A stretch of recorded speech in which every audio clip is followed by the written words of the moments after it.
No problem. I hate seeing.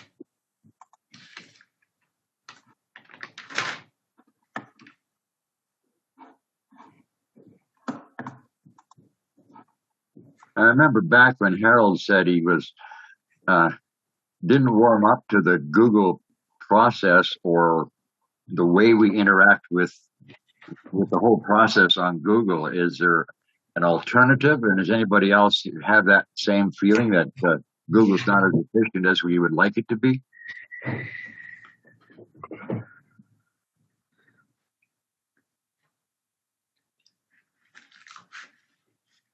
I know it is difficult to use Google if you never had before.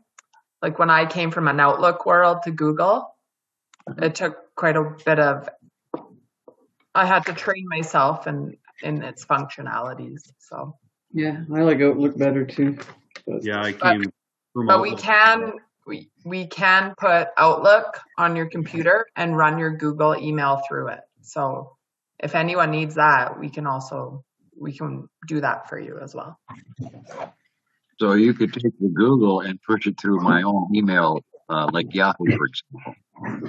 I don't think Yahoo, but if you like Outlook, we could put it in there. Yeah. If you like an alternative kind of organizational setup, and there's really not that many. So it's Outlook or it's Google and we can adapt whatever, because it's more than just the email. It's the meeting process. It's the calendaring. So there's all those aspects. And if someone does prefer an Outlook framework for that, we can set that up for you. No one offered that 3.5 years ago.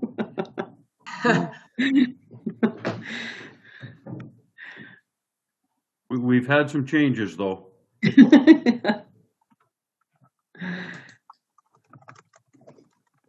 Was anybody coming in? Welcome, everybody. And I guess at your pleasure, Mayor, if you're okay with it, we'll get started. Please do. Okay. Well, we'd like to welcome the council here.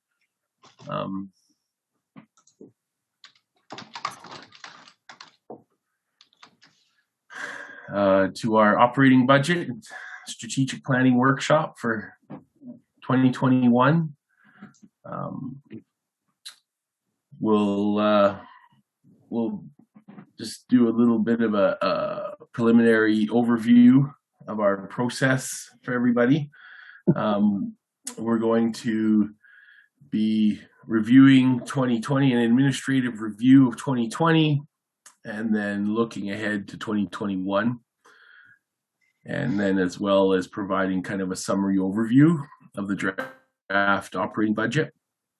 Now, just a little bit of comment on the upcoming process that will unfold. So we're kind of at the visioning strategic planning phase, working with the draft budget as well as various key issues and strategic issues that we'll explore and look at that will all have funding implications on the budget. Our plan is for the budget to be formally presented to council at their April 13th meeting. At that time, then we'll post the budget on the website. The version that gets presented to the council. We'll welcome and invite any public comments on that give the public the chance to review it. At that point, we will be recommending that council accept it as information to provide for that to go on the website and have the public provide their input and comment. And then, of course, any aspects of it that ends up being looked at and explored by committee as under the direction of council. So however long that process takes, again, similar to the capital budget, then it's kind of there's that review and consideration phase. And again, that that all kinds of factors can affect that. And so that will unfold that process. And when the budget then receives final kind of approval and adoption, then during that, after that, then that will inform the process for setting the tax rates for the year. And there'll be a little process with that. The tax rate bylaws receive first reading, and that there'll be some process that goes through with the unfolding of that bylaw. So is there any questions about that process?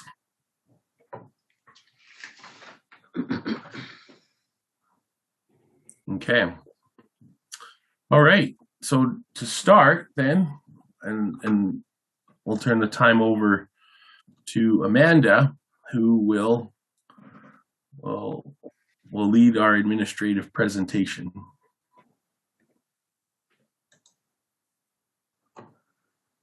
Thanks, Ethan. So I'm going to share our presentation with everybody.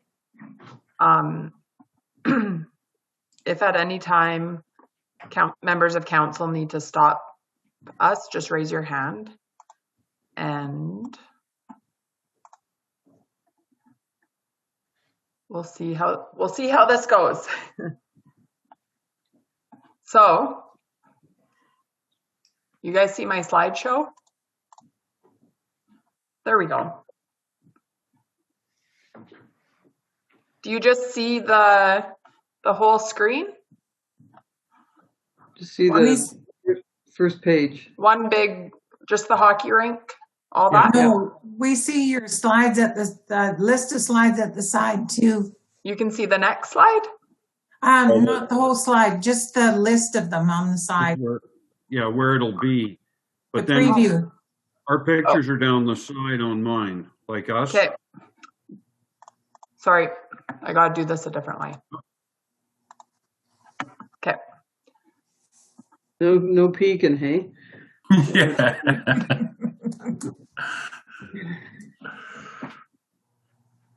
Now, I cannot find you. We haven't left. This is the first time we are trying this. Okay. With a slideshow.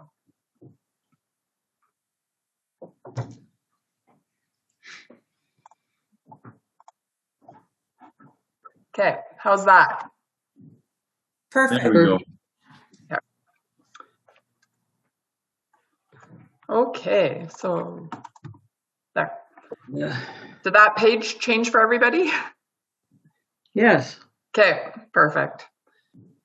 Okay, so Ethan did his introduction. So what we're gonna start with here is we're gonna do a little bit of a review of 2020, how it went. And then we're also gonna do some planning for 2021. So kind of our departmental goals. And during this time, we're gonna bring in each of the directors. So you'll hear from myself, Ethan, Nicole, and Craig as well. So to start with, we're going to start with planning and economic development. So I'll turn it over to Ethan to give a little bit of a 2020 review for planning and economic development. Sure. Thanks, Nicole. So during 2020, we had a wild and exciting year, and we had a lot of work on some historic complex issues, planning files that we worked at resolving and moving forward. And we also, one of the important things we did in 2020 was created a better planning framework with incorporating a planning structure in support of our staff and put that in place. So we have regular planning resource now that is there for our development staff, and that works now very closely with our development staff and works with our developers and with applicants to ensure that we're reviewing proposals that come through and bringing in again a high level planning expertise to those conversations and those discussions. We also on the other, there's kind of those two key facets of planning and development. You have the planning, land use planning framework, and then you have economic development, which is kind of the two ends or the two sides of a good planning framework. And so we also saw the incorporation of a new economic development framework as well, created the creation of a economic development advisory committee and an economic development officer to lead that framework and to run with that. And that was we've had our kind of startup year with that and be able to kind of set the seeds and the groundwork for that. And then as well, who played, and that economic development framework played a key role and as a resource for our businesses during as we again 2020 had a kind of a knockout year with regards to the global pandemic and especially early on in with 2020 itself, where it was all new and a new thing that all over the world we were all experiencing, and that was a huge impact and a knockout to our businesses and our business community. And so that was something that was a whole new component of our economic development, our new economic development framework, to be that resource and to work with our businesses and to help be a resource for and we did a number of programs where we helped put our businesses in touch with provincial programs and provincial supports during those uncertain days. We're still in a lot of those uncertain days, and so that was a big part of everything. Not to mention the impacts the pandemic had on development in general and with developers. So that's kind of a look back at 2020.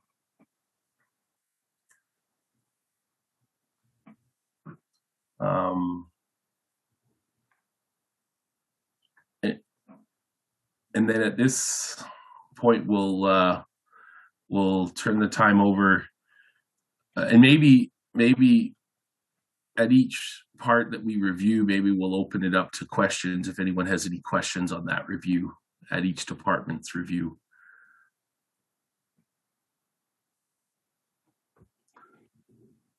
And let me know if anyone sees any. I'm not seeing any. No, there's no hands up. Okay, so we'll turn that over to Craig to. Oh, Nicole.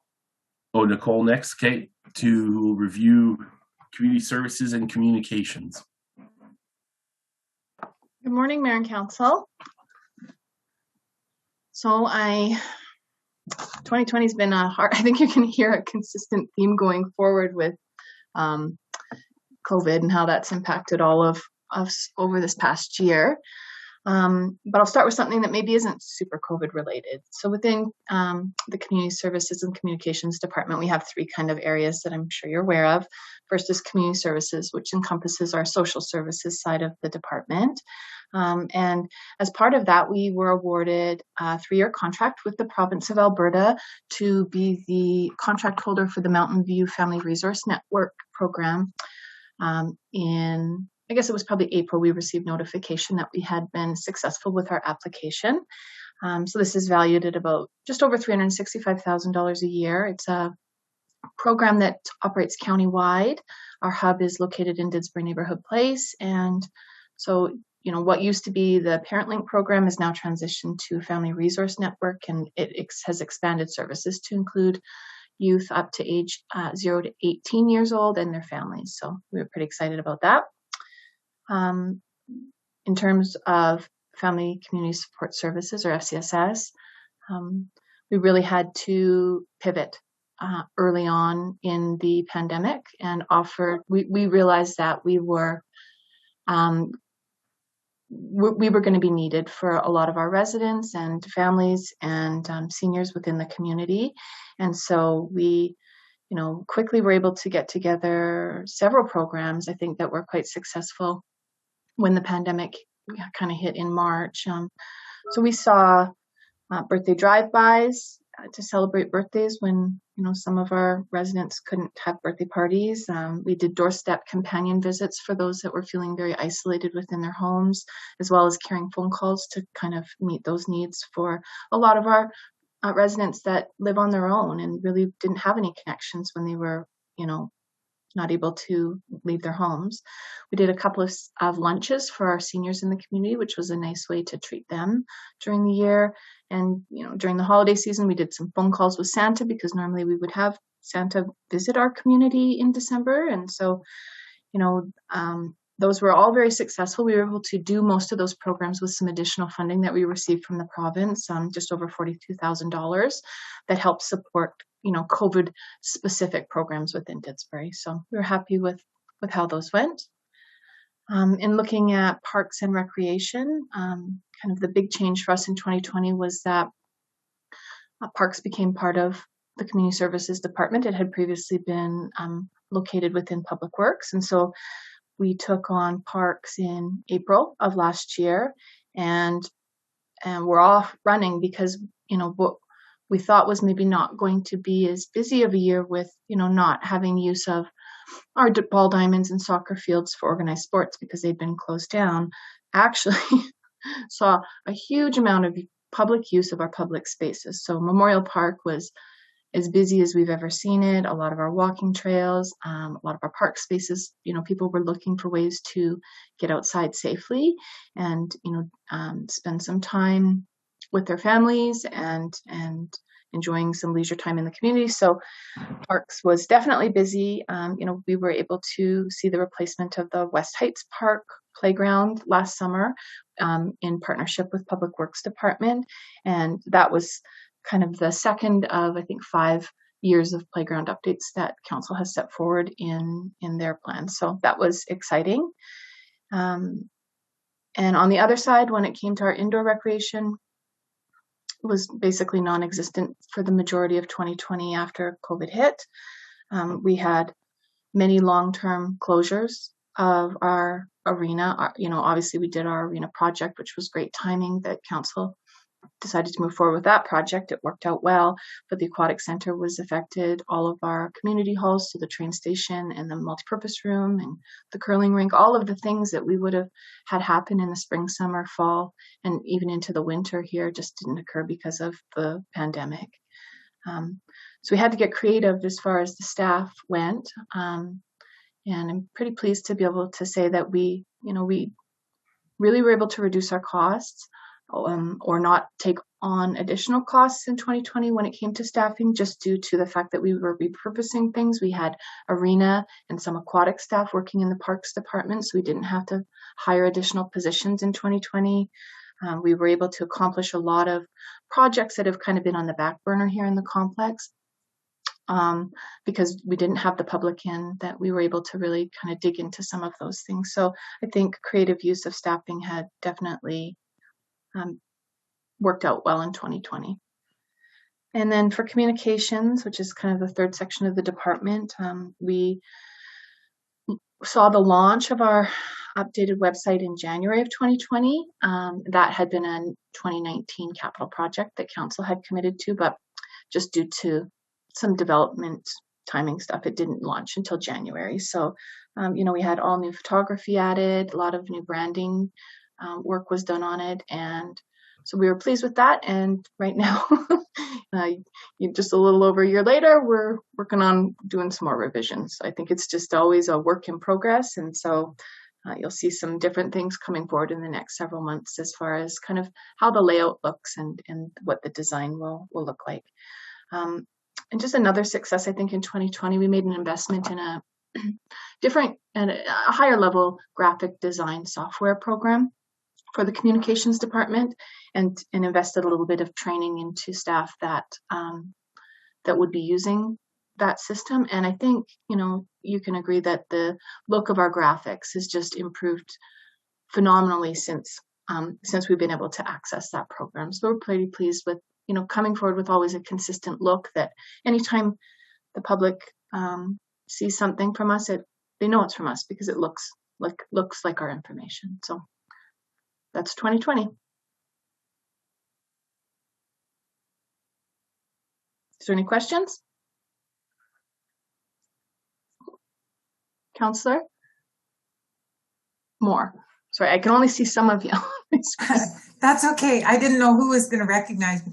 Actually, what I'm wondering about isn't something that's already happened, but well, I guess it has, in that a lot of students that don't, they have 5 different learning styles, and some of them don't learn that well just with written or yeah, they do a lot better on person to person. As we start to open up again, and as Alberta Health Services is going to be expanding the mental health facilities at the hospital, and with all of the issues I'm sure you've seen with the extra flexible programs that you've done, the loneliness of the elderly, and I'm thinking of students at both ends of the spectrum, is there a possibility that we could do something with Alberta Health Services, with the library, with the schools, and maybe with volunteers from our very caring community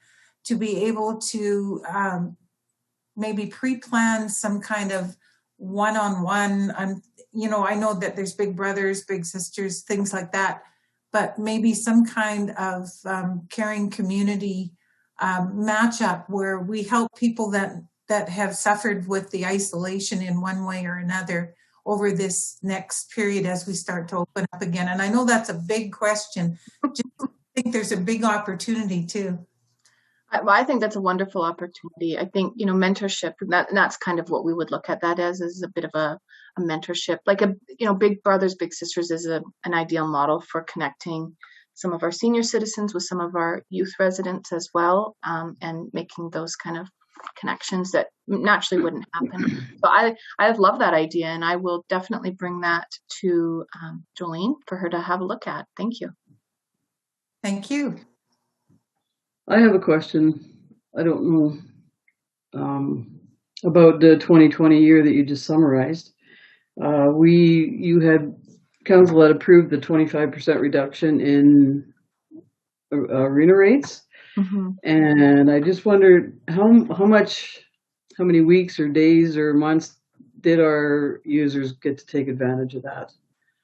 In 2020, for the arena, the only use we saw was from January to March. And so that 25% that we had planned for going into kind of October, November, when we had planned to open, wasn't realized. When we were able to reopen in February, just for the 6 weeks that we had users in, we definitely brought forward a highly reduced rate for those users so that we could, get some business into the building, but also recognizing that the financial impacts that COVID has played on everybody, not just the town of Didsbury. So we were considerate of that, but for that 25%, we never realized an opportunity to be able to offer that.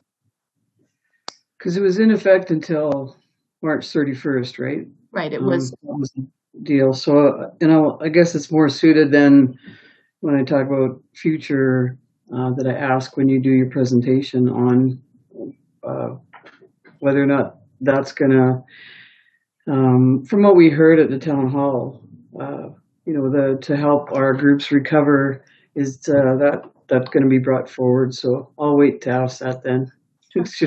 During your 2021 presentation. Thanks, Nicole. I'm not seeing any more hands. So thank you. Thanks, Nicole. Okay, so moving on, I'm going to ask Craig to speak about the engineering and infrastructure department. Morning, Mayor and Council. I'm glad to be here to present this to you this morning. So 2020, as you've already heard, was challenging for every department. I think this one was no different. But through it all, maintained positive attitudes and kept going with the flow as generally the department tends to do here. So There was an indication that there was some desire to get some back alleys and things like that under control. So the department sort of took that task on and started working around the community on some of the stormwater issues that seem to drive the deterioration that we see. So we did a lot of that kind of work. We spent a lot of time down in Valerosa, cleaning up some of the 582 watershed and sort of I guess it would be the northeast part of town drains down in through Valerosa as well. So we were trying to get ahead of some of that overland drainage, and I think we've done a pretty good job down there. So basically, looking at it this spring, everything seems to be going in the right direction. There's a lot of it, and the ice built up considerably over the winter. So we're going to look at maybe some bigger ditches to intercept some of that extra flow that we see. So for 2020, we got someone on that. We spent a lot of time investing in some of the equipment in the shop. We'd run into a situation with the sweeper, as you guys are very well aware.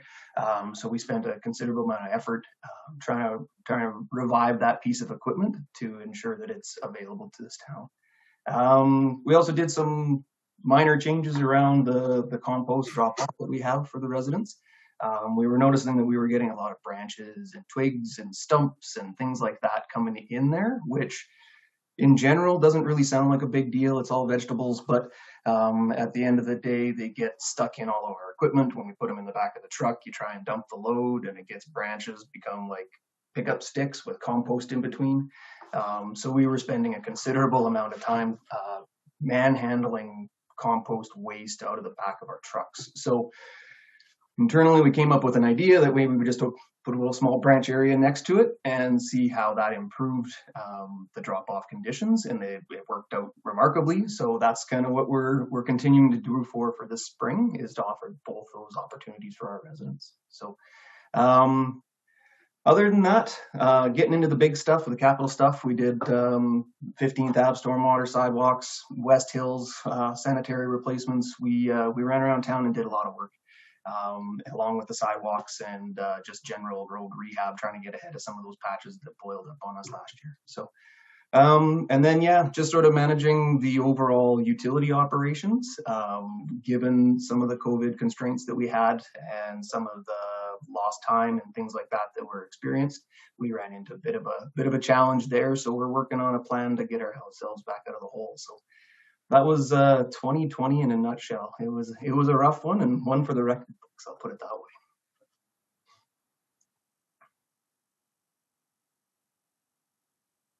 Does anybody have any questions? And Councillor Moore? I just want to thank you, especially like right before Christmas. You guys were on it right away and got it all cleared for us to move around town, and generally to be able to improve as time goes on. I know that sometimes, no matter what you do, people are going to complain about roads, but you have been upgrading. Like whenever I see something that's really bad, when I come back, it's usually taken care of, and I appreciate how you guys are staying on top of that. Thanks. You're very welcome. I think it's part of our obligation to the town, and the guys do a great job. It's all them, really. And we have a question from Councillor Engel.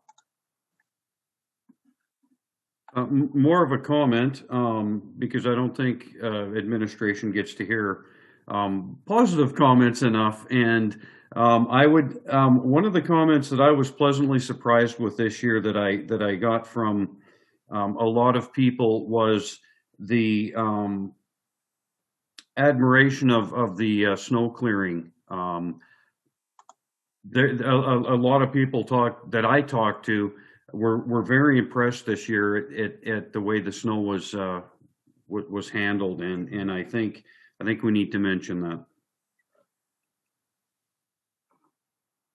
I appreciate that very much as well. We put a lot of work into snow removal, both in preparation for winter coming. We made sure that our blower was in a good shape. We had standby equipment available. We also had backup parts for common used things. In the summertime too, we also spent a considerable amount of time running around lowering manholes. It seems like a silly thing, but when you're running a snowblower at the speeds that we run them, they hit those manhole covers. It changes things considerably. So we spent some time fixing some issues that we had experienced historically the wrong way. And so we got ahead of some of those things early in the year, which also allowed us to not, so when you're running, you don't have to think about just how far past that last house is that manhole. You're flying, the trucks are flying. We had a great effort put in by our contractors this year too. And they stepped up, showed up, and worked like clockwork. It was awesome. Thank you for that. And Mayor Hunter, do you have a question? I do, and I'm going to save all my thanks till the end because getting all the presentations first. But I like the response to the compost, because that was certainly one of my I saw the issue there too, Craig, and I just couldn't imagine how you're picking out all the branches from the compost, and then we know that compost it's ruined if you have those kinds of big things in it, and it just is a big headache. So seeing that response to the need for a branch drop, which I don't know that there's many municipalities that have that, but I think it was certainly it was a great idea, and seeing all the work going on too with the drainage, like you talked about in Valerosa, and on our equipment. So that's good to hear about, and I think that it just shows the creativity of departments. And when you were put in a situation where the capital budget didn't include a street sweeper, then alternatives were found. So that's always appreciated in challenging the departments when their budgets alter a little bit and they move forward doing what they need to do. And I should say that about Nicole as well, and that innovative, that thinking to move the arena project forward. It just made sense, and it was great to see that again, that thinking to adjust to the pandemic and the downtime of the facility. So those are my comments. I guess not really questions. Thank you. And so I don't see any other hands up. Give it one more second. Okay. Thanks, Craig. So I will move on now to what we're calling corporate and protective services. So this would cover everything here at the main office for the most part.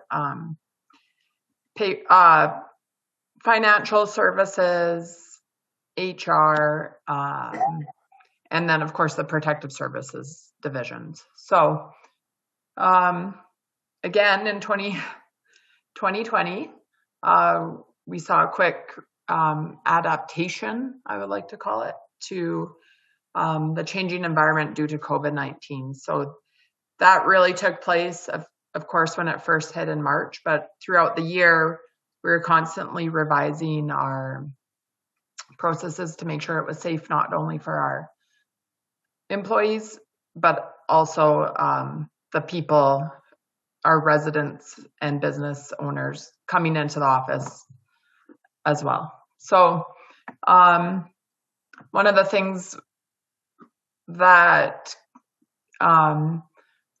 we were really focusing on was pushing the use of our eGov online portal.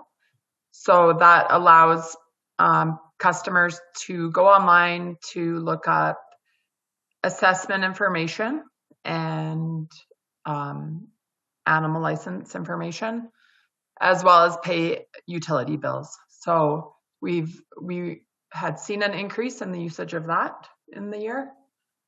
And so our internal safety audit, I want to talk about that quickly too.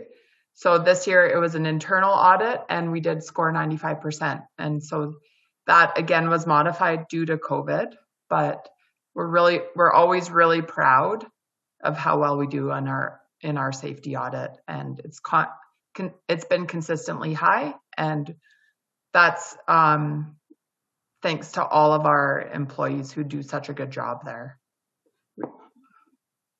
So speaking a little bit of the protective services side of things, of course, we transitioned to the MPSA agreement on April 1st, 2020. Within the fire department, we've made some transitions. We hired our new fire chief, Curtis Mousseau, in August, and that also allowed us to, so acting fire chief at the time was Kyle Leeson. So he moved back to the role of deputy chief and was joined permanently by Lauren Code. And then with our municipal enforcement department, our CPOs, so they joined a lot of what Nicole was talking about, the community service side of things. They focused during the spring and summer on community programs, including the birthday drive-by program. We did a bike helmet program for if we recognize people on our bike patrols that needed helmets, they were able to use that program to get a safe and up-to-date helmet. And yeah, there was a lot of, with our one officer, we were able to do bike patrols. So throughout the summer, that allowed him to get into like the parks and pathway systems a lot more.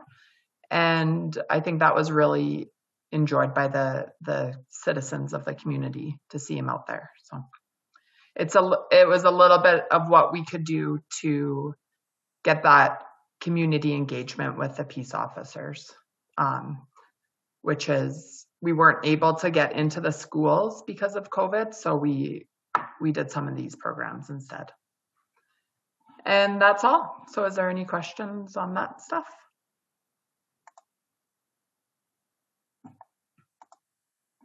I don't see any hands up.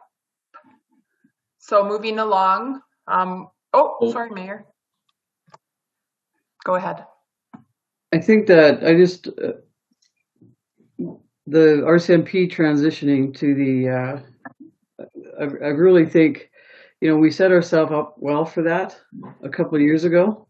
And I appreciate that, we have those reserves that we identify every year. And that Amanda, all the work you've done in that transition, it made it smooth for us. And it's obviously without a glitch, you just carry on and nothing changes much. But I think it's also increased the relationship with our RCMP detachment too. And we see that in all the new things that are happening with the RCMP moving forward. And one of the recent announcements was that quarterly reporting community. We received it from Chad the other day, and it's just a great document. You see just such great things coming from the RCMP under Deputy Commissioner Zablocki. So the work on that was appreciated for sure, because it is a big job to transition to your own contract. Mm-hmm. It is. Yeah. Thank you for that comment. There was just further to that, there was good foresight. Council made it a priority over the last couple of years to financially prepare for that, so it wasn't such a hit. There were some communities that it was quite the hit when they started, and Council knew it was coming and showed that wisdom in setting those proper funds aside and preparing little by little so that it wasn't such a huge hit. And I think this, in summary, I think there was a lot of, we did reap the benefits in 2020, to kind of speak to the year as a summary of good financial planning by council over the last couple of years, that we were in a good financial position. So we were able to weather through the terrible effects of the COVID pandemic in a way that we weren't devastated by it, and because we were on a good financial footing. And so I just wanted to highlight that we came through that again with on a good footing, and we're in a good position still after that. So because there was a lot of financial impacts to us as a result of the pandemic after 2020. Yeah. And can I just also mention, thanks for that, Ethan, the fire department, some good moves there, and I think everybody was really very excited to hear about Fire Chief Curtis Mousseau's appointment and the commitments of Kyle and Lauren as the deputy chiefs. I think, again, coming a long way with that department and seeing them thrive and succeed right now, it's really, I guess it's satisfying to see how far they've come, and good for them that they've got a great leader there now. And it was a year marked by change, not just, we had the pandemic happening, and we made some key kind of strategic changes to the organizational structure. And the pandemic hit when we had lost our director of emergency management, and we had our whole emergency management framework was decimated at that time. Just coincidentally, we were going through some changes. We had lost some people. And Craig was kind of the last remaining deputy emergency management director, who kind of became our acting one, and helped to, on that front, the emergency management front, in that role by himself, and with the supports of our staff, and it was quite an interesting year organizationally. That we learned a lot from it organizationally, and that has helped to inform us on a lot of things. We learned how to do better and improve staff efficiency, and I'm happy to say we are now fully reorganized. Our emergency management framework now is properly organized, and Craig now is our formal director of emergency management, and he's got a good, strong support of 3 deputy emergency management directors that have now been appointed and in place there. So we've got a good structure there now, and a good framework. We have our new emergency management bylaw, recently passed a little while ago by council, that now is giving us that framework for moving forward. So that's all kind of highlights and part of all the kind of organizational changes that we saw that have helped to kind of improve our capacity as a administrative operation.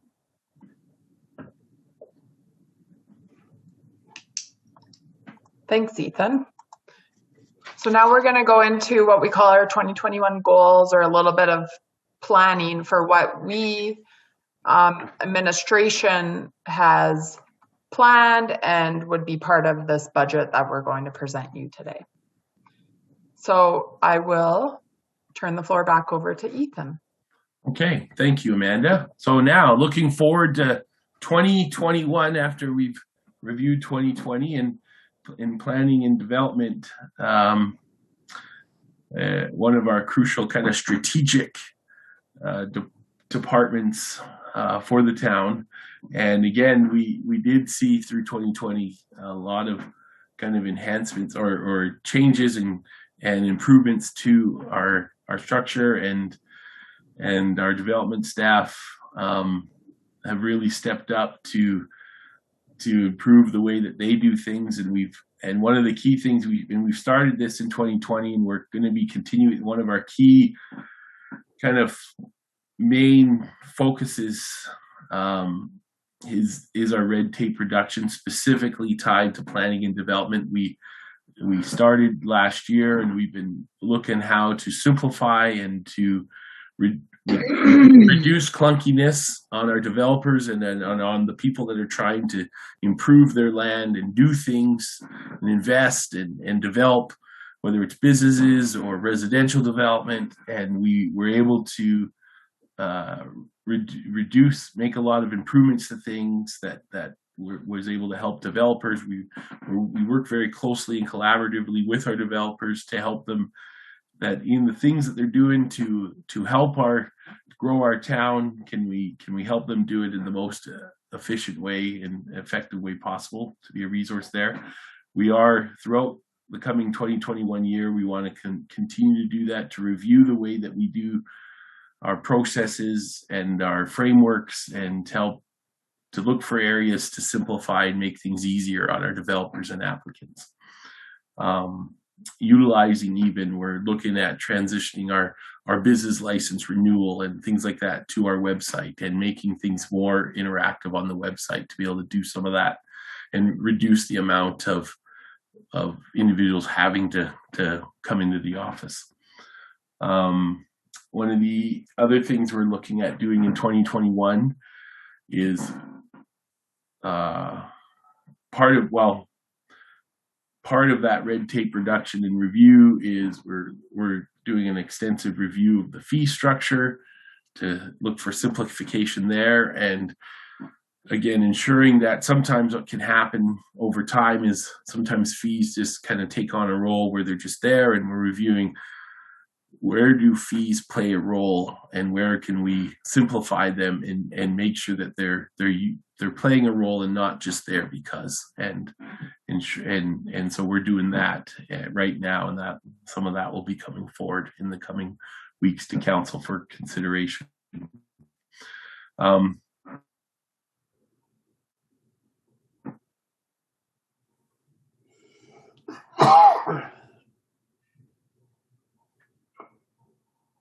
Further on the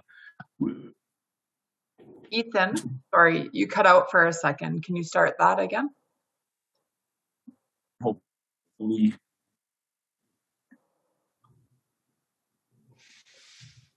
Is everyone sorry. I think we're just having a little bit of technical difficulties here.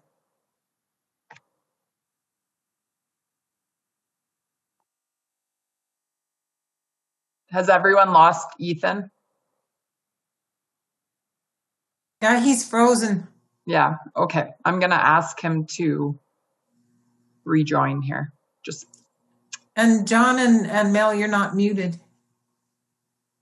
What do you mean? If any, just give us a second here. Sorry. John's waiting to make a comment. Right on.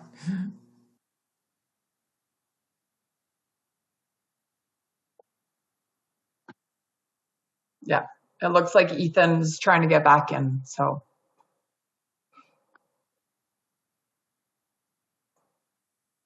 Everyone else seems to be working okay.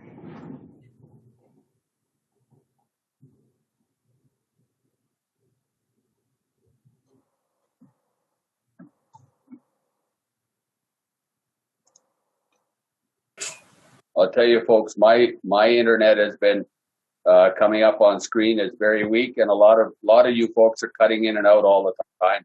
I'm getting bits and pieces of the conversation, so I'm going to video out because that helps me sometimes, but I've been hearing only partial of what's going on. It's got nothing to do with my computer. It has to do with TELUS, who I got my internet through, because it keeps coming up on the screen. What we could do is just ask everyone to turn off their videos, except for the speaker. And then if you do want to speak, just raise the yellow hand. On the That works for everybody? yeah, just go to participants instead of the video.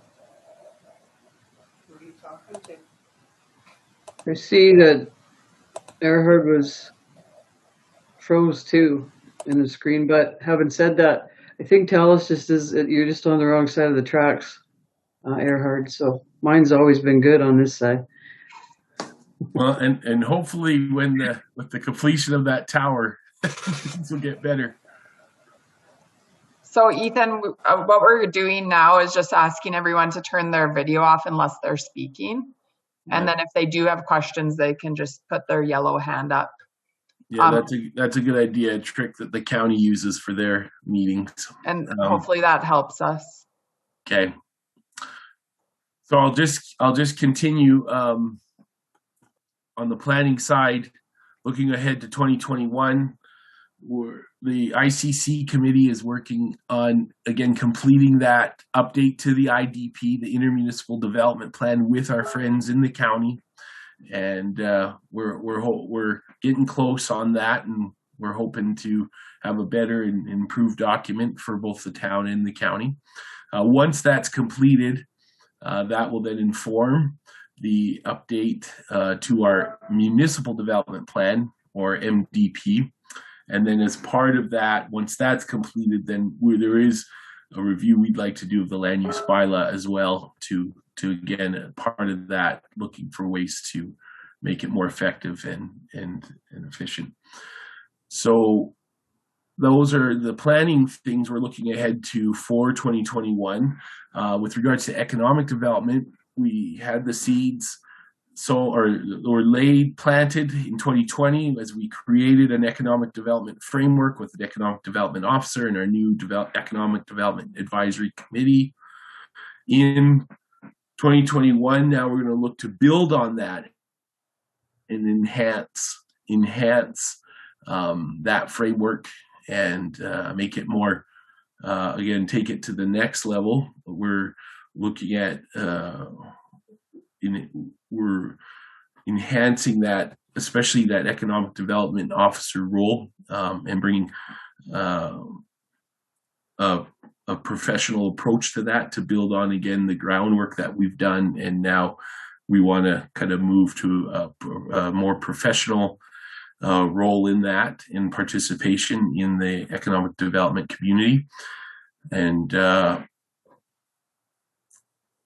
as well as enhance the effectiveness and support for our economic development advisory committee as well, and help them to be able to be more effective and more productive. And as part of this, again, I noted it before, but we are reviewing our business license program and our things with regards to our business processes to help make things easier on businesses to do the things that they do with the town, and again, make it less clunky for them.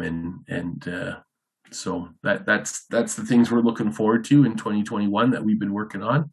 Any questions about planning and economic development? Okay, Councillor Baswick, I see your hand. Yes, Ethan. Good to see you. Hope your family's doing well. A while back, I presented a suggestion. I wondered if it's maintaining interest in that, with reference to developers or people coming in wanting to build in Didsbury. I presented an idea that if we had 3 packages prepared in the way of residential and development for various building opportunities. So you'd have one for residential, one for commercial, one for industrial, a package put together. So if someone came in and said, I want to build this, and then planning could say, okay, here's your package. It's got all the forms to fill out for permits and everything you need to know about doing that development in our town. I just thought it might be an expedient way of giving the potential developer all the tools he needs in one package on that particular development. And it would save a lot of time and interaction between the planning department and the individual. So they could do typically post information. So he'd have a binder or a package on, say, building a house. These are all the plans you need, all of the forms and to fill out to get approval.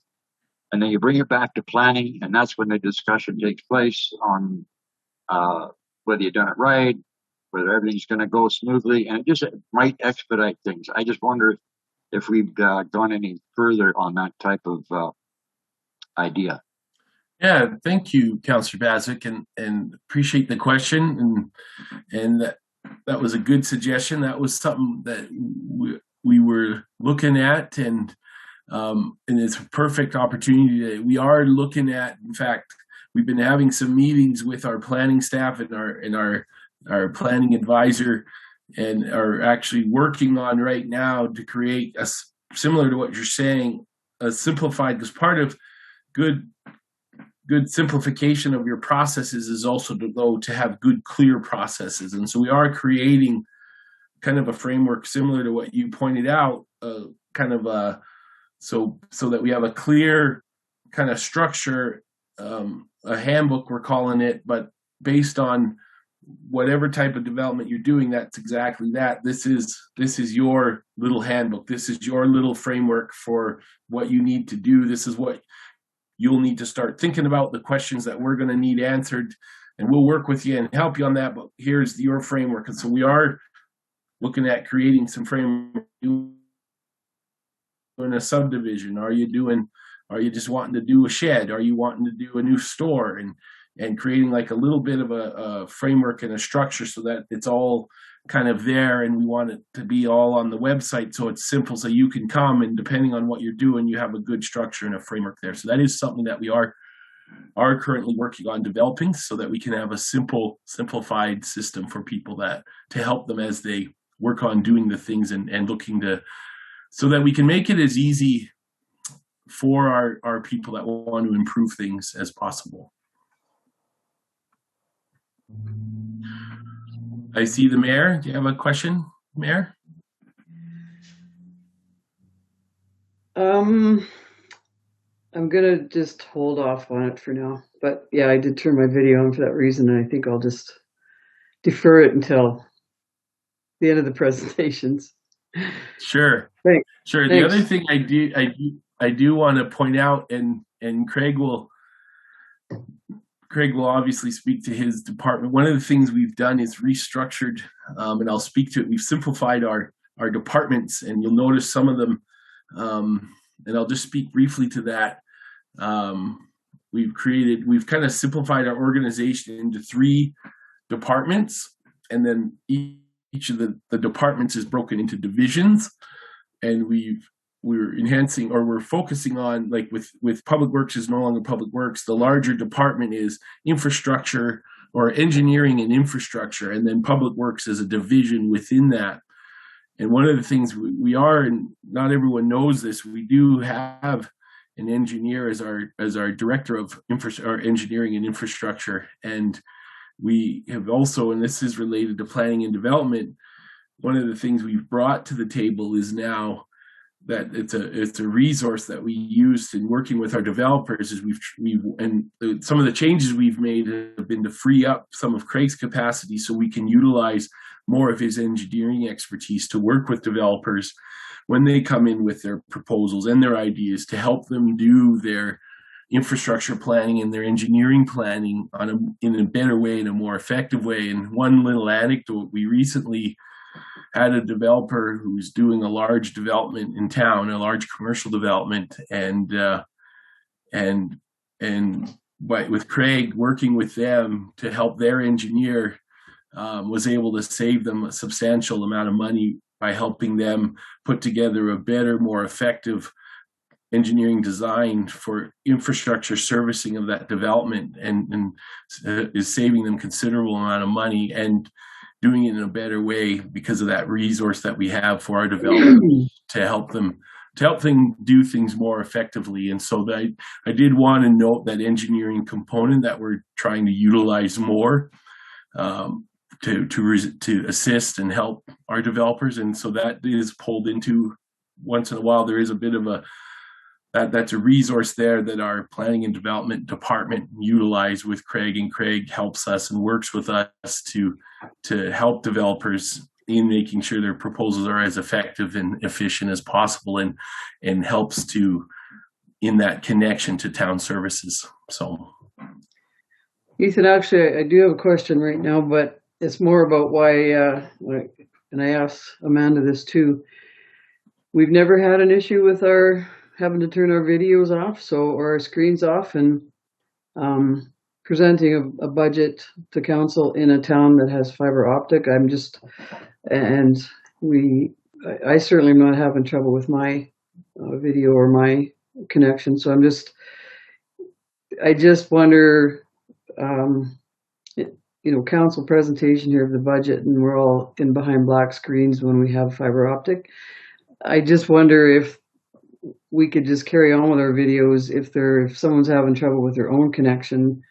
I'm not just sure why all of council should shut their video screens off. I mean, we've dealt with that with the county, of course, because they don't have the capacity, but we are all in urban settings right now. So can I suggest that for now and just see how successful we are? And if someone is having trouble with their link they certainly can go black, but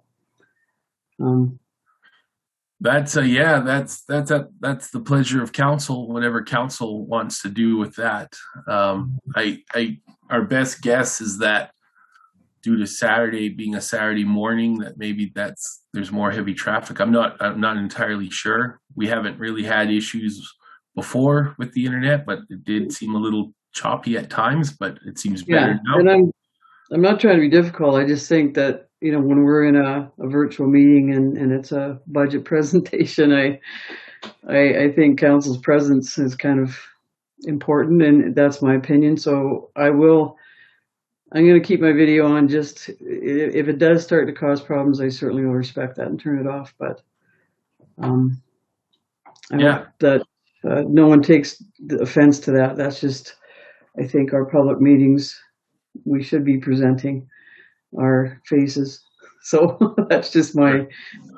Well, we'll certainly defer to council on that. Again, that can be council's pleasure. And Madam Mayor, I was having problems about 4 months ago, and we ended up upgrading our Wi-Fi antenna in the house. Since then, we've had no problems at all. I totally agree with you. I can turn on my video and nothing blinks. It works. I have not had a problem. Thanks for that. Now, our host has me stopped, so I can't turn my video on.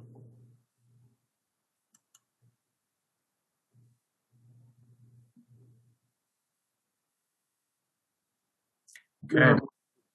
Thank you.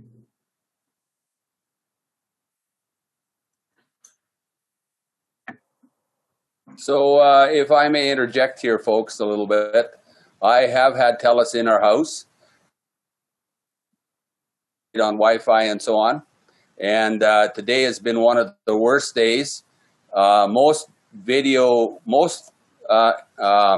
Zoom meetings that I've had, whether it is with the town or others, are all choppy. It's very disappointing. The other thing is folks, I, for the life of me, don't understand how Carstairs can meet in person and we can't. I just do not understand that. And they've only missed 2 meetings because I talked to Carl the other day and asked him. And they've had all their meetings in person. So I don't understand why we have to be this way. And then we would avoid a lot of this stuff because, sorry, this budget meeting to me is not very helpful because it's very choppy. I'm missing items. I'm missing conversation. I might as well just turn myself off and get out of the way.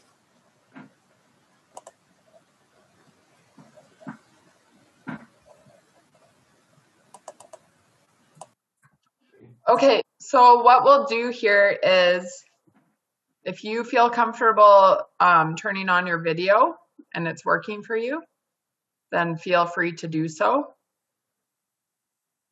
for council members.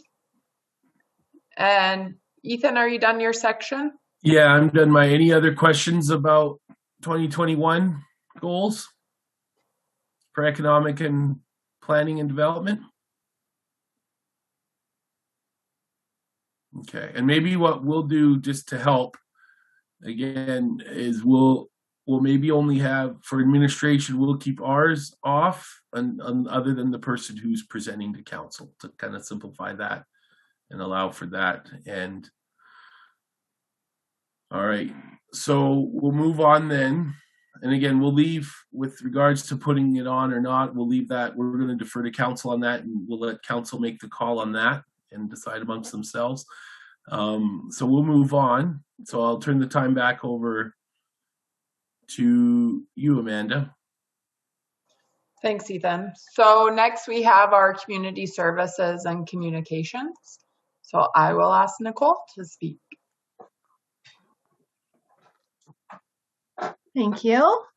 So looking forward to 2021 or being in 2021 and the rest of the year, definitely we have some goals that we've set within the social services part of the department.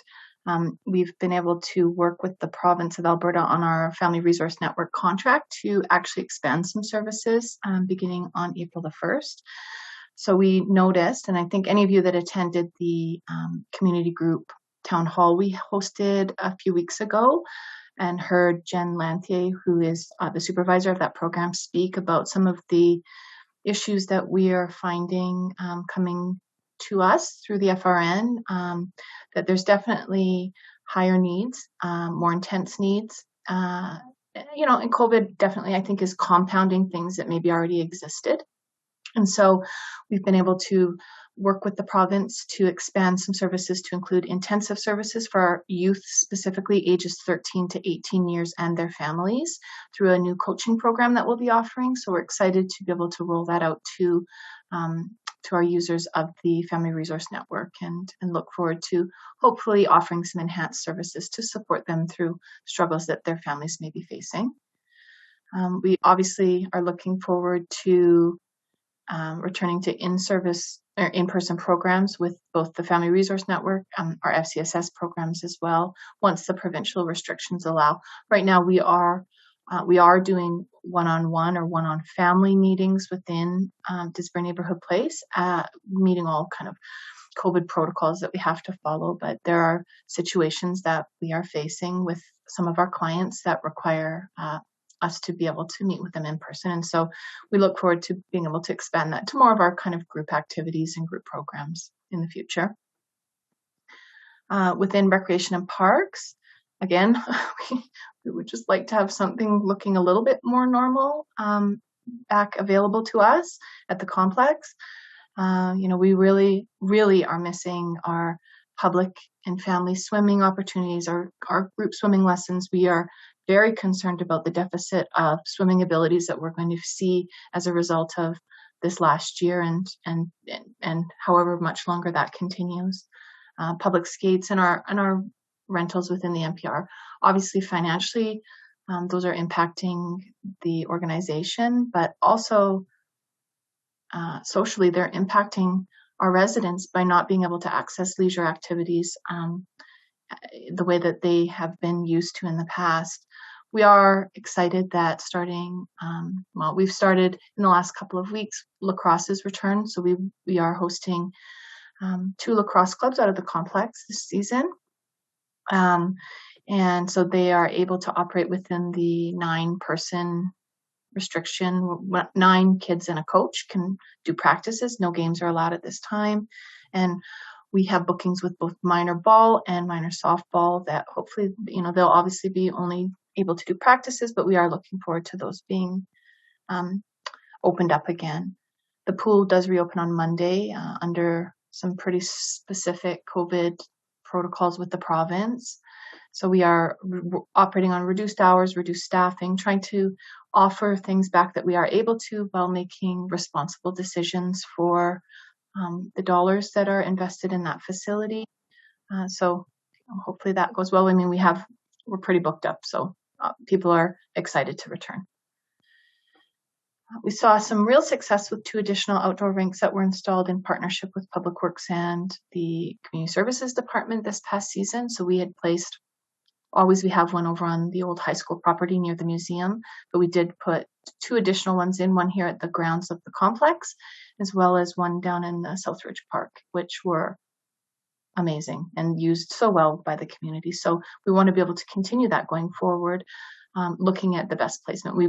We all agree Southridge was a great spot for an outdoor rink, and so now we will probably look at moving the one from the complex to another appropriate location in town, like a Kinsman or up in the West Heights. It really depends on how level the ground is for success for an outdoor rink, but we are looking into that for next winter.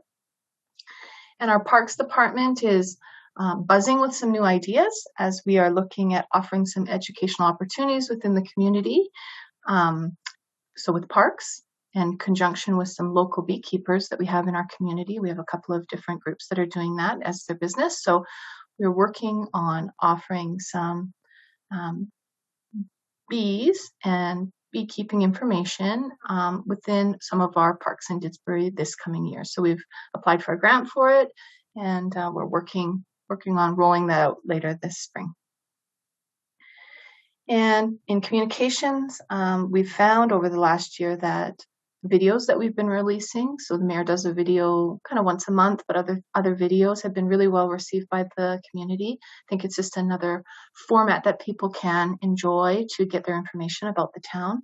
And so we're moving in a direction so that we can offer that kind of increased format to the community to deliver information to our residents. So that's what 2021 looks like. We have a couple of questions, so I will start with Councillor Windsor. Thank you, Amanda.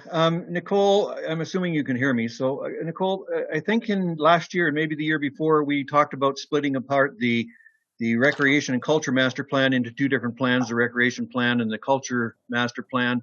And I'm wondering, last year we forego the splitting and the development of a Culture Master Plan, and I don't see it on the plans this year. Is that delayed again, or what is happening with that? Well, my understanding was that council had agreed that because of the Mountain View Regional Recreation Master Plan, Parks Recreation and Culture Master Plan that's ongoing right now, you'll see a bunch of advertising for upcoming events. So my understanding was that we were going to hold off on the Culture Master Plan until after that had been completed, because the information I think that's going to be gathered through this regional one, because there will be Didsbury specific, will be a really great springboard into being able to move forward into master plans specific to culture within our community. Okay, thank you.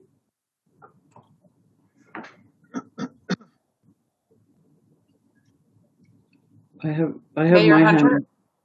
hand. I'm supposed to use the little screen. I'm sorry. No, it's okay. I wondered about. I love the bee thing.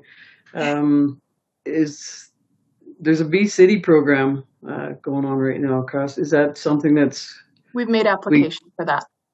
awesome? And then we can declare ourselves part of the. I think it should say Bee Towns too, because it's not everybody's a city. But anyway, it's a good program, and I'm glad to hear that. Well, and our mascot really is kind of sets us up for some type of program with Didsby. That's awesome. Yeah, you're right. Well, it's been so long since we've seen him because of the pandemic, so or him or her, whatever the bee is. But yeah, looking forward to that. That's really a great idea. Yes, Didsby's been in isolation for some time. Yes, he has. Lots of good feedback on those outdoor rinks, so that's good to see going forward. And Thanks, Nicole. Were there any other questions? I don't see any other hands up, so. Thank you. Oh, Mayor, did you have another one? well, I just when we talked about the Mountain View Regional Family Network, and I know like the DOSCA is under the FCSS, and is this a relative? I don't want to waste time with questions that are relative, but maybe I should ask it when the presentation. But just the demand and the need for DOSCA this summer, as well as based on the impact of all the families in last year, they're certainly looking. But maybe that's better asked during your presentation on your budget. I can answer it now. Okay. So we definitely have seen an increase in DOSCA use, so the before and after school care usage this school year. It just seems that people who maybe weren't working are working now. So it's a good indicator that, for some of our community that things have improved for them because they do require childcare for their children when they can't be with them. We right now are doing a survey for the Summer Fun program, which is our kind of 8 or 9 week, depending on how the summer falls, day camp program that we run out of the complex. It is run by DOSCA as well. We've surveyed our families, so we're just waiting on those results to come into. We don't want to, because the restrictions are so heavy from the province who we are licensed with for the DOSCA program. if we don't have enough usage based on the restrictions that we have to operate under, then we're going to have to evaluate, what summer might look like for Didsbury. So we haven't made a decision on that at this point in time. We just start gathering information right now to make sure that we can make the best decision for the community, for the need, and as well as for the costs associated with running that. Is that are government restrictions part of not allowing drop-ins or select dates? And is there any? So the issue that we're facing with Summer Fun is that normally we would offer, different options for families where you could book for the week, book for the whole summer, book for a day here and there. And we've always been able to fill in the vacancies on a drop-in basis with, families that something might come up and they just want to come, or something cool is happening that day and the kids want to attend. We're not allowed to do that anymore. So we have to operate in a cohort system, which is how we're operating within the schools. And so to be able to remain in a cohort, you have to have consistency as far as attendees. And so drop-ins are not allowed, which really does restrict our revenue sources for that program for the summer months. And if we don't have enough bookings that are long-term to be able to maintain the cohort that we have to, then it becomes a point where you're not bringing in as much revenue as your expenses would be for the staffing and those other costs associated with the program. And that's what we're measuring right now. Okay, thanks.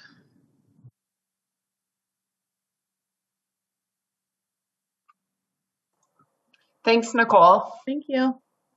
So I will ask Craig to speak about some of the goals with the engineering and infrastructure department.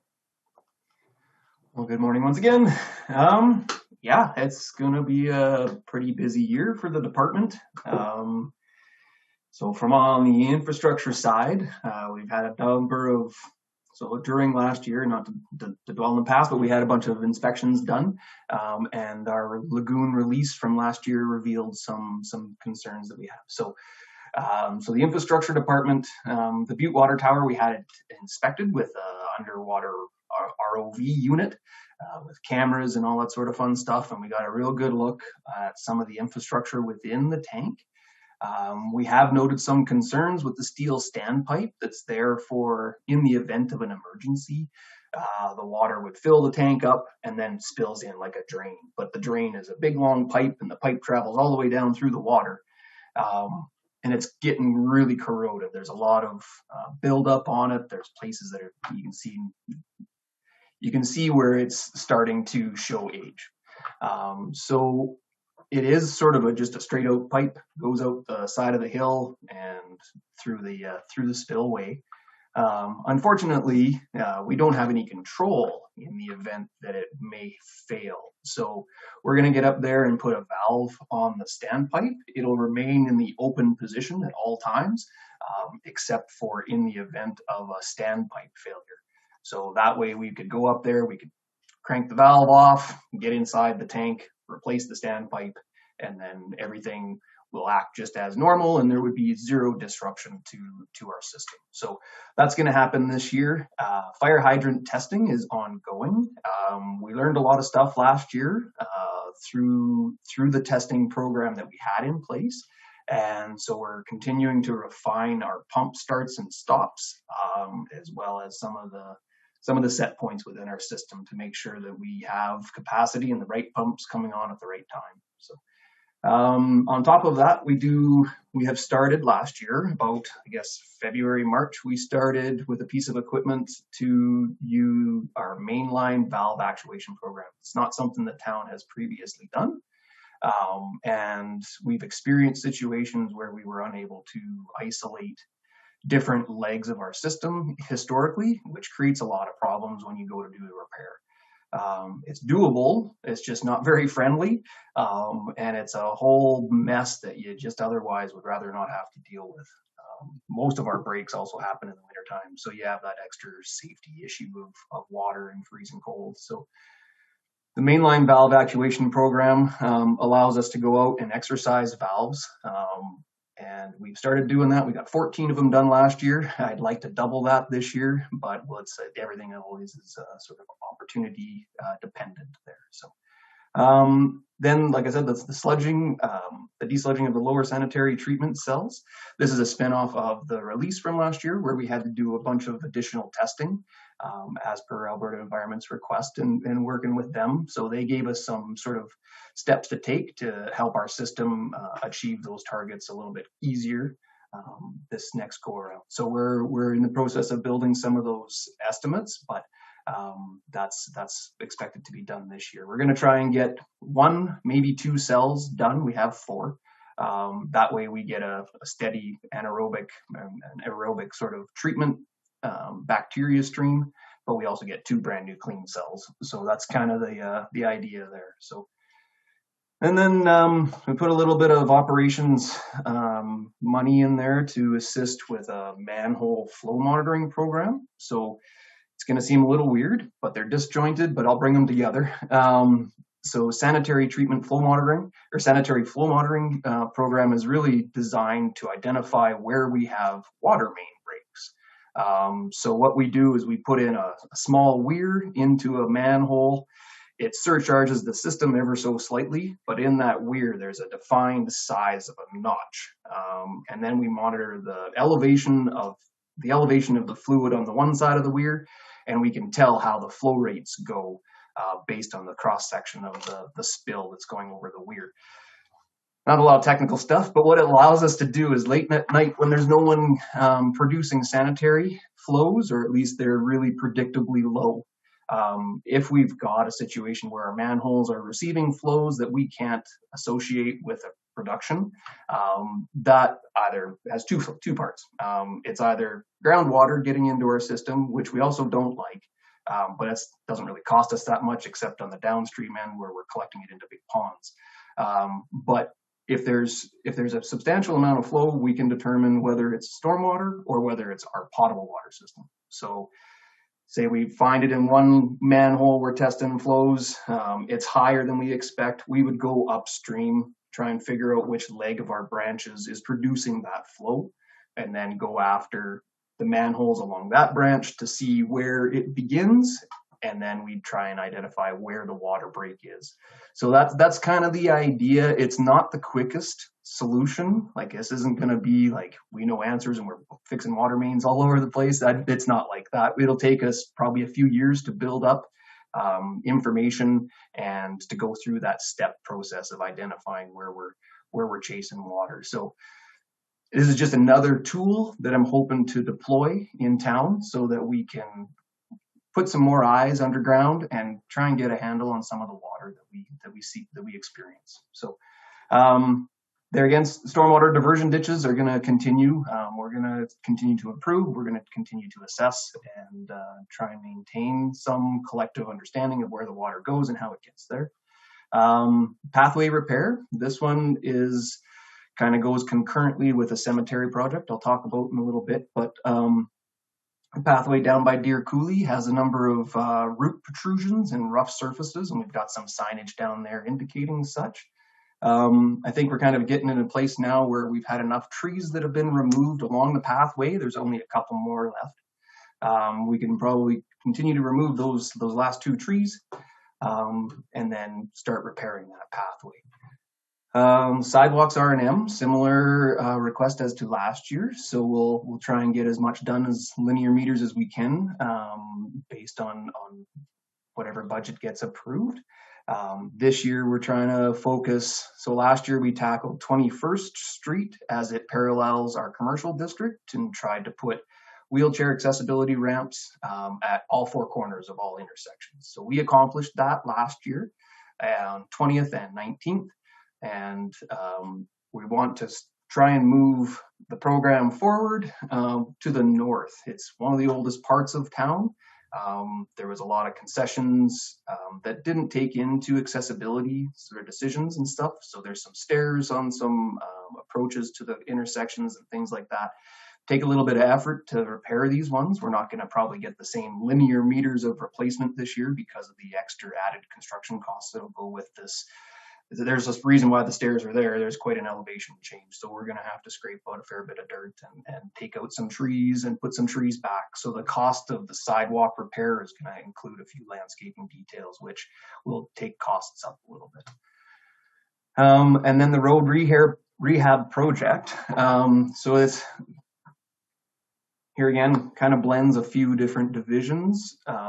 Is asset management kind of blends into this as well.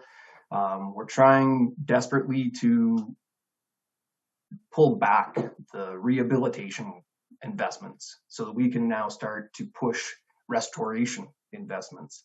So this year we've noticed quite a reduction in the number of boils and frost heaves and instantaneous destruction of our surfaces. We've got a couple that are coming, but we're hoping to identify areas in town that we can take some specialty contractors and have them produce sort of restorative works that we aren't capable of doing. So we're quickly working with a few individuals in town to try and come up with some solutions and where those spots might be best suited. So that's a work in progress. The cemetery improvements. This one is, I think this one's been coming for a little while, and I'm hoping there's some desire here. Some of our road network within the cemetery has migrated a little bit over time. And we're starting to infringe a little bit on some plots on the northwest, on the east northwest road. I don't know if that makes sense to you guys, but it's the one that parallels Deer Coulee and the pathway and the trees that I was mentioning earlier. So so this one kind of all in one. Take out the last 2 or 3, I think, really big old poplars. Take out the chain link fence that borders the pathway. Replace and repair the pathway as needed, and then restore a green space with trees that create that screening space, and get that road to move over to the east, an appropriate amount to give the plots the space that they're supposed to have. So that's kind of the idea with the cemetery improvement. So it's kind of a cross division attempt at trying to do a better project that suits the space well. So that's kind of where we're heading. We're hoping to head with that one.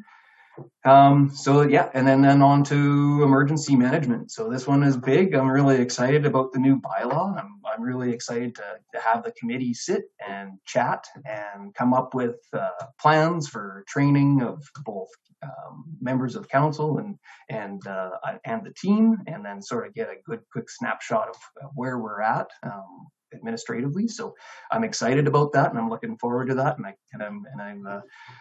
I'm eagerly awaiting the invite. So then on to asset management. So this one is this one crosses pretty much all divisions that I have my fingers in, and I'm really excited about this one too. So infrastructure is always one of those, everybody wants someone managing it, but the biggest and one of the most critical pieces of managing infrastructure is the data. And having good, solid, single source locations of historic information is invaluable to asset management planning. It's invaluable to infrastructure planning. It's invaluable to engineering. So that is kind of where we're at right now. I think we're kind of going organizationally. We're in some workshops. We're getting trained professionally to how to tackle a project such as this. I've got a lot of tools in my toolbox now, and I think, again, similar to emergency management, I'm really looking forward to sitting down and coming up with sort of what kind of define some objectives for the asset management plan. Do we want to start with parks? Do we want to start with trees? Do we want to start with signs? Where do we want to start? Then iron out some goals. How are we going to achieve those objectives? So that's kind of the step we're at, and policy framework and all that sort of stuff, I think, is where we're aiming to drive towards. The objective will be sort of to have a policy that guides us. I mean, so then we'll set some objectives and get there and that sort of thing. So that's kind of what I'm really hoping to dive into this year with council, and we'll see how far we can take that program too.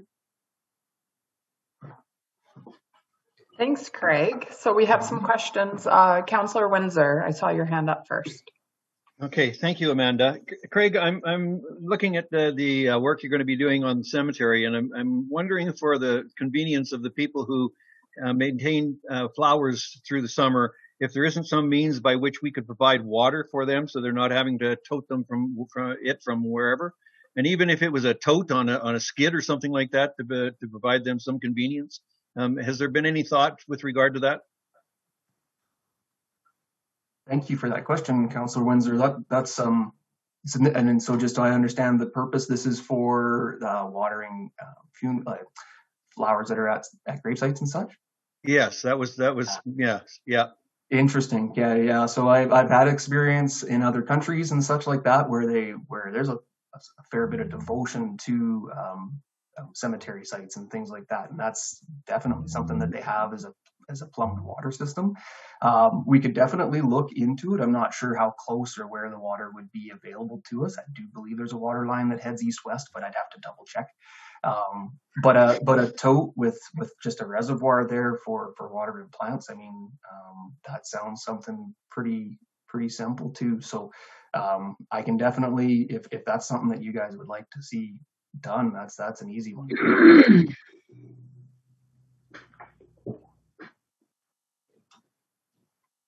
Thanks, Craig. Yeah, thank you, Mayor, Craig. Sorry. Was that it, Councillor Windsor? Yes, thanks, Amanda. Okay. Mayor Hunter? I'm just got a couple questions. When I look at the budget, the number, you know what I'm talking about, the actual numbers and proposed numbers for the draft budget right now. Where would we see the sidewalk R&M and the road rehab on those lines? So under roads and streets, I would anticipate the $1.8 million includes the road rehab. Yeah, so maybe I'll answer this question for you, Craig. So the pathway repair, sidewalks, R&M, and road rehab, that would all be in the roads and streets line. So it's all included in there already? Yeah. So okay. We have, it's about 40,000 for pathway R&M, sidewalks is 80,000, and road rehab, we have about 210 in there for the road fixes itself. We have other like regular annual maintenance in there too, but for specifically the road rehab, it's 210,000. Okay. But we'll get into that too. Yeah. Okay. Thanks. And then same as the asset management, you'll get into that where that fits into the budget.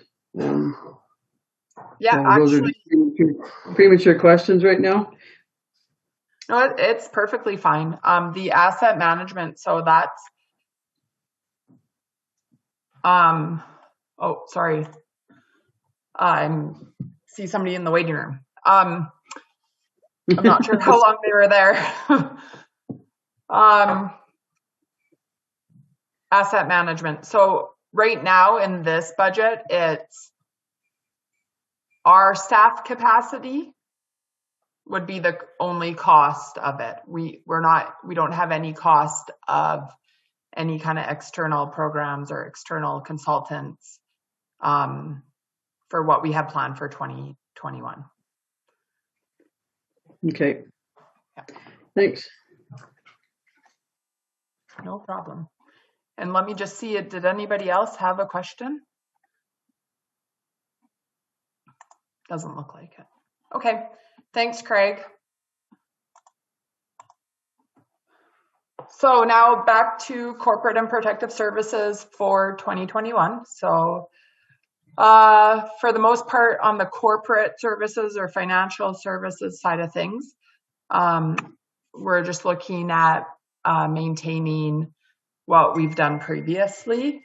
And so when we're looking at the OH&S program, we want to maintain our success with that program. And that's actually across the organization. We are also looking at, so of course, we were successful in the grant for the internship program. So we are looking to improve in capacity to meet the expected level of service. So the municipal finance intern will add capacity and will be a great resource for us for any kind of, just to enhance what we're doing in finance and kind of the special projects and research and that sort of thing. And then we're also looking at adding agenda software now with our with the new committee structure. We do have a number of agendas that we're putting together, quite upwards of 10 kind of formal committees, and we're looking at adding this agenda software that will improve the efficiency of doing so. We're going to, of course, look to not only promote our online platforms for doing business like eGov, but also look at how we can improve those. So while we always want to offer like coming into the office. Oh, I'm sorry, my video is off. We want to promote coming into the office for anybody who wants to. So that's always going to be an option because a lot of people like to do that. But I think as time goes on and technology improves, we also want to promote the online. A lot of people like the easy access if they're not available during our regular business hours. So looking at promoting that for things like, Ethan already spoke to business licenses, but we also want for animal licenses, a smooth kind of platform, and kind of anything else that we can think of over time that it makes sense to let people. I know for me, I love being able to do business with the places I do business with after hours because I'm working full time. So I'd imagine lots of people like that convenience. And then internally, so of course we have like external facing services, but we have internal for our people as well. So we have developed a new staff newsletter, and it's a kind of a combination between HR and communications.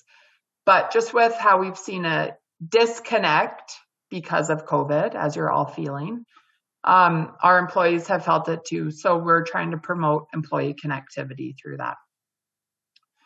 And there are a number of facilities within this department. We're looking at the development and revisal of building maintenance plans. We have a lease extension of the RCMP building that we'll be working through this year. When it comes to municipal enforcement, we've really been focused on that proactive enforcement. So what can we do to reduce the complaints or the action requests, as we call them? So what can we do before somebody has to call us, to eliminate the number of calls we get about snow on a sidewalk or about grass too long in a location. So that is a focus of the Municipal Enforcement Division. And then we are looking at our bylaws here. So that may include things like traffic bylaw, animal, right now it's cat and dog bylaws, just to make sure they're updated, and the community standards bylaw too. So reduce red tape if possible, but also just to update those. Several of them haven't been looked at in quite a number of years. And then finally, also exploring the establishment of a governance CPAC committee. And so, are there any questions?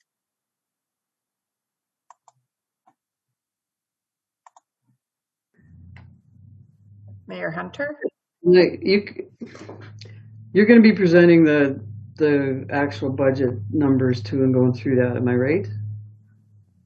Yeah, well, we do have a formal budget, but go ahead with your question. I'm happy to answer anything you have. Well, I'm with RCMP. I mean, in that budgeting, are we budgeting or has it been budgeted for the possible ratification of their contract and the retroactive retroactive portion that we'll be responsible for? We're probably one of the luckier communities that we've only been in it since April, because some will be on the hook for 5 years of back pay. But is that part of any planning right now? No, we haven't. We have not budgeted an amount for that because of our operating reserve that we spoke about being proactive about. I would expect would cover something like that. I believe or it could cover something like that. If that's decided. I believe that information should be coming forward quite soon. Yeah. And what about our reserve, we top it up every year with what are we anticipating for an increase to RCMP this year? So this year, last year in 2020, we only had 3 quarters of payment. So we put about 73,000 into reserves. This year, you'll see a bigger expense in the actual service cost because we have a full year of expense.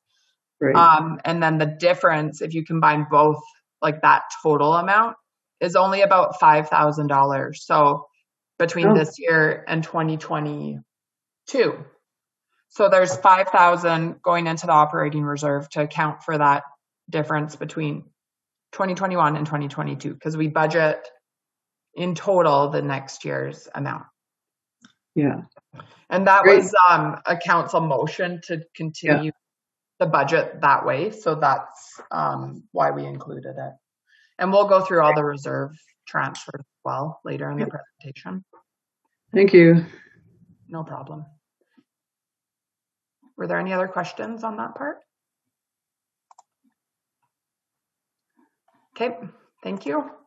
So now we're actually going to, before we do get into the formal, Ethan popped on. I'll let you. I was just going to speak to what Amanda's speaking to, so you carry on. Okay, so we're going to take a 10-minute break here for anybody who needs to use the washroom or top up their coffee or water.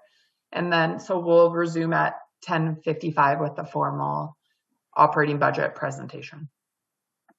And there may be the Jeopardy song coming over the airwaves. So. Yeah. Oh, that's a surprise for me.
So it is 10:55. Oh.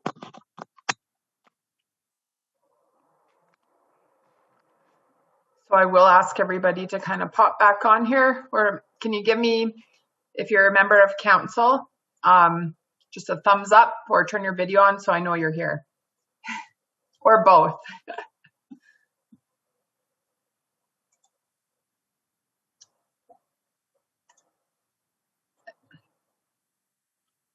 And Councillor Poggemiller and Councillor Baswick, are you here?